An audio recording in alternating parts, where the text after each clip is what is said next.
busy life. But this lady had got a story, but she'd never told it.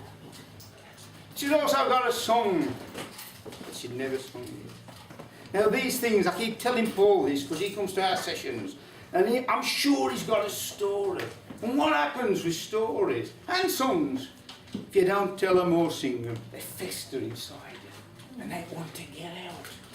Well, this one evening, the lady had prepared the supper for her and her husband, but he was late, and she was sitting there waiting for him to come home with just a single candle light, and she fell asleep.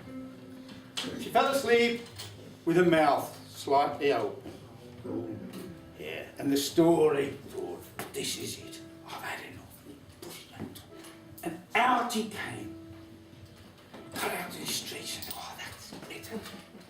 And he turned himself into a pair of boots and he walked, because that's what stories do, they walk. And he walked over to the door and plunked himself down by the side of the door. And the song said, right, I'm getting out as well. So he pushed and out he came. He stretched. And then turned himself into a coat, because that's what songs do, they wrap you like a coat. He took himself over, hung himself on the two hangers just by the side of the door. Just then, the husband came back.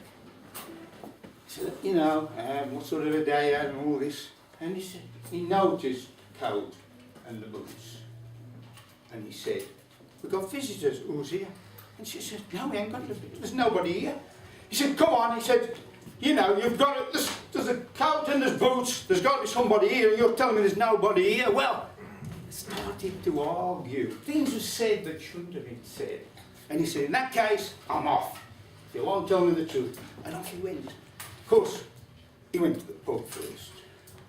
But he wanted a drinking man. After a couple of drinks, he decided, all this, I ain't going to find the answer here. So he took himself off to the temple. And when he got to the temple, there was all these flickering candles, because that's where they go when you blow them out.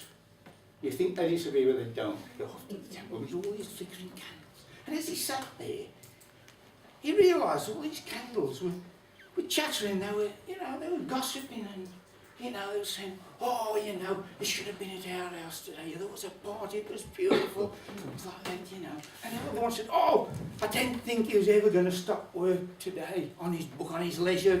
I didn't think he was ever going to blow me out. Well, then I thought, perhaps it was their drinks, perhaps I imagined it. But then, very late, another candle light turned up. And they all said, where have you been? We've been wondering where you've been to. He says, it was terrible. He says, I've told you that the woman in our house has got a story and got a song. Well, they escaped. The story turned into boots and the song turned into a coat.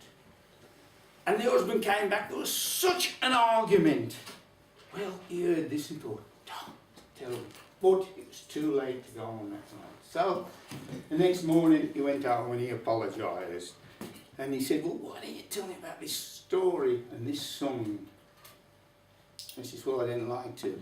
And then they looked over to the doorway, and the boots and the coat are gone. Because that's what happens to stories and songs. If you don't tell them and sing them, they disappear. Like he couldn't remember it. So, if you've got a story or a song, remember, it's festering there inside. Tell it or sing it or lose it. Oh.